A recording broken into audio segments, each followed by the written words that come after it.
Hər vaxtınız xeyir, kanalımıza xoş gəldiniz. Bugün kanalımızda asan üsulla çox dadlı, yumuşaq umacılı piroqun hazırlama qaydası olacaq. Piroqu hazırlamaq üçün 3 stəkan yarım ələnmiş un götürmüşəm. Üzərinə 1 stəkan yarım şəkər əlavə edirəm. Qeyd edim ki, şirini çox sevirsinizsə, şəkərin miqdarını yarım stəkanı artıra bilərsiniz. Üzərinə 1 paket vanilya əlavə edirəm.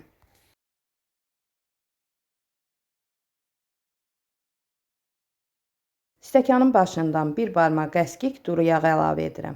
Duru yağ olaraq qarğıdalı yağı götürmüşəm. Əlimlə umaç hazırlayıram.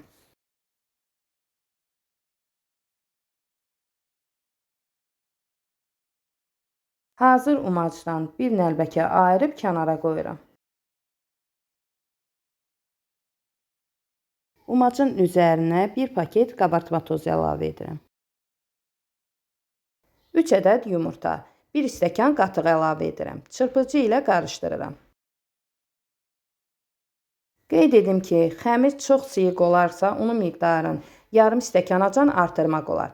Və yaxud da çox qatı olarsa, qatığın miqdarını artıra bilərsiniz. Hazır xəmir bu cür olmalıdır.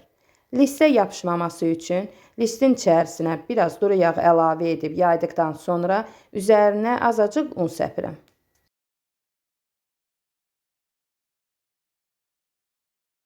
Hazır xəmiri listə əlavə edib hər tərəfinə eyni qaydada yayıram.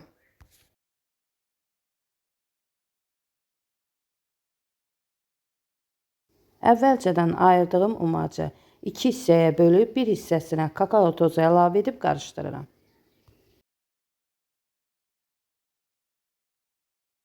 Xəmirin üzərinə həm kakaolu, həm də ki ağ umacdan əlavə edəcəm. Umacılı piroqu bu üsulla hazırladıqda bir soba listində 2 fərqli dadda piroq hazırlamış olursunuz.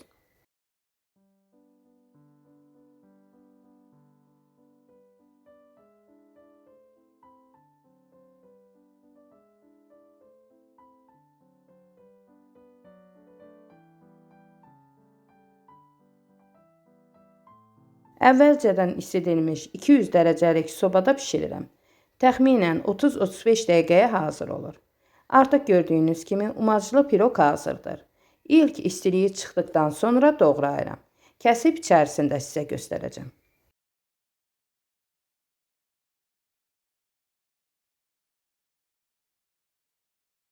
Gördüyünüz kimi az ərzaqla, asan üsulla bir böyük soba listi dolusu piroq hazırladıq. Həqiqətən də piroqun görünüşü də, dadı da mükəmməl alınıb. Hazırlayıb dadına baxmağa dəyər. Əgər videom sizlər üçün faydalı oldusa, izləyərkən bəyənməyi, kanala abunə deyilsinizsə, abunə olmağı unutmayın. Hazırlayacaq olanlara nuş olsun.